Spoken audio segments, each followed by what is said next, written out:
This is One on One.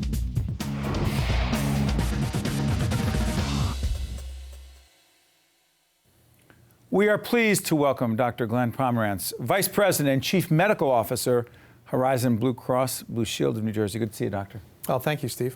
Doctor, let's talk about molecular medicine. What is it? Sure. And why is it so important to the discussion about cancer? Well, let's start with, people hear terms precision medicine, personalized medicine, targeted therapy, and all these terms have the same concept behind them. And that is that diseases today, as we understand them, are really issues of the gene. And the gene? Of the gene. The gene is that molecules of hereditary that are the blueprint for a human being. So when it comes to cancer, I mean, you told our producers that in many ways, cancer is about the genes. I'm thinking, no, it's about the tissue, right? Isn't it? Right. Isn't it that why we're looking for? Well, when I was in medical school, that's what we were taught, and that wasn't correct. So when cancer therapy was first, the miracle of cancer treatment, of chemotherapy, was to use chemical agents to kill rapidly dividing cells.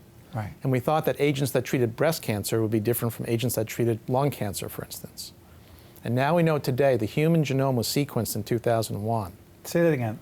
The human genome, those are all the genes that make up the blueprint to build a human being. Okay. We sequenced that in 2001, so 14 years ago. Prior to that, we did not sequence the human genome. We did not have that done. So once that was done, then we found mutations within those genes that are directly related to certain cancers. And we understand now, in the last 5 years, that treating these mutations, these genetic mutations, has a profound impact on surviving cancer and specifically cause certain cancers. Wow.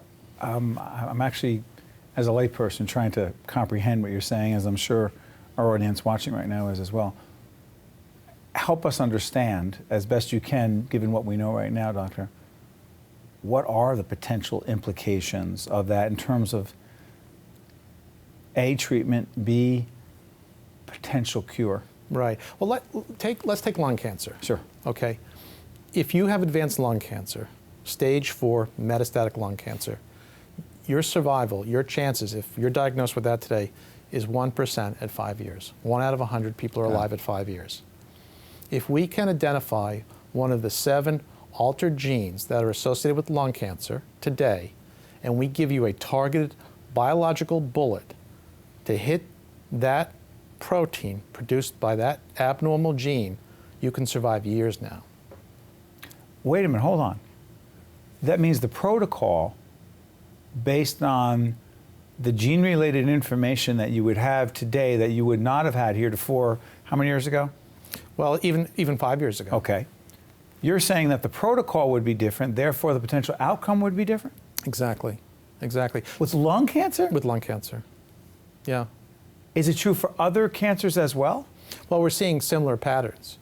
So that, myself as an administrator and as a health insurer, I'm interested in are my members getting the right diagnostics? And then are they getting the right targeted treatments for the results of those diagnostic tests? So today, if you have lung cancer, you want to be tested again for those roughly 7 altered genes that are associated with causing lung cancer. And there are curves now, and you can see this very clearly in studies that we've looked at, where if you have the gene, the altered gene, and you get the targeted therapy, you can live years longer. And it can give people hope and promise they never had before. So, Doctor, for people who are hearing this right now,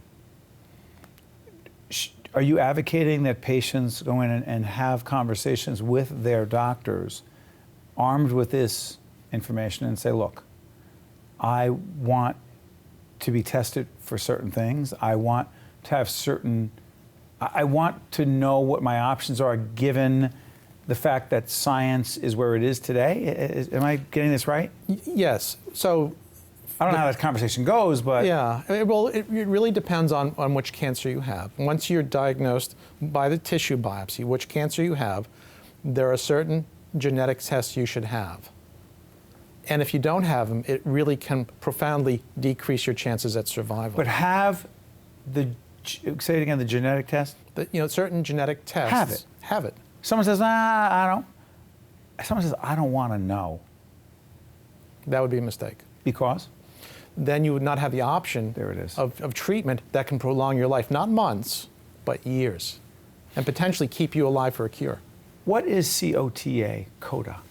COTA is a big data software company, actually a company that came about right here in New Jersey, of leading academic oncologists from Hackensack University Medical Center, Dr. Andrew Pecora and colleagues, biostatisticians, and software engineers. And what they did is they solved two problems for us. The first thing is we're moving from a fee-for-service environment in healthcare, meaning that when you come see me as a doctor, I get paid for doing something, seeing you in the office for a visit, fee-for-service. seeing you in a consult in the hospital, performing surgery. I get paid. My payment is not linked to how you do. You could do well, you could do poorly. I still Not based on outcome. Not based on, I still get paid.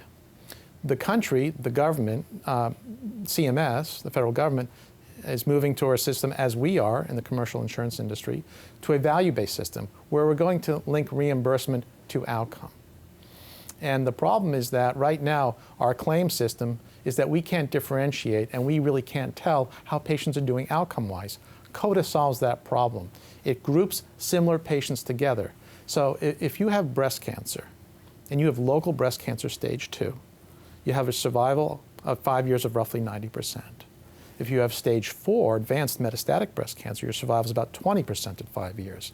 Well, you shouldn't you shouldn't group those patients together. They're different groups. COTA sorts those patients by groups and can report back to the doctor and to companies like mine how those patients are doing. It also can benchmark for doctors how they're doing against their peers, saying, what is my rate of utilization of these tests? How are my patients doing in terms of their overall quality of life? More outcome driven.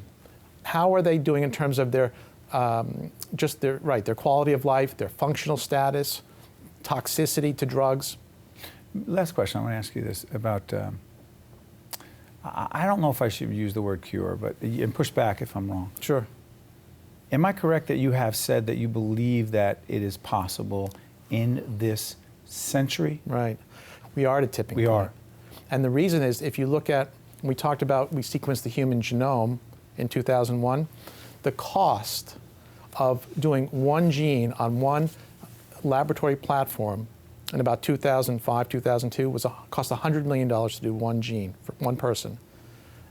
In 2011, we can do 200, and now we can do 18,000. Wow. And the cost has gone from $100 million to about $4,000. You believe it's possible in this century? I do. And we can speed it up. I think insurance companies have a role to play here by setting up the reimbursement models that allow doctors to practice the art without being so confined by all these protocols that we put in place. Dr. Glenn Pomerantz, who is Vice President and Chief Medical Officer, Horizon Blue Cross Blue Shield of New Jersey. An extremely important conversation. Thank you so much. Thank you, Steve. One-on-One with Steve Adubato has been a production of the Caucus Educational Corporation, celebrating over 25 years of broadcast excellence. Funding for this edition of One-on-One with Steve Adubato has been provided by the New Jersey Education Association, Wells Fargo, the Northward Center, PSE&G, Johnson & Johnson, New Jersey Sharing Network, and by Verizon Communications. Transportation provided by Airbrook Limousine, serving the metropolitan New York, New Jersey area.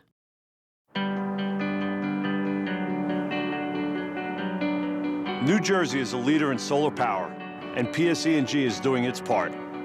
With 24 solar installations in New Jersey, projects that are giving landfills new purpose and turning former brownfields green. Solar powers more than our homes and schools and businesses. It powers our economy by creating jobs right here in the Garden State. PSE&G, proud to support New Jersey.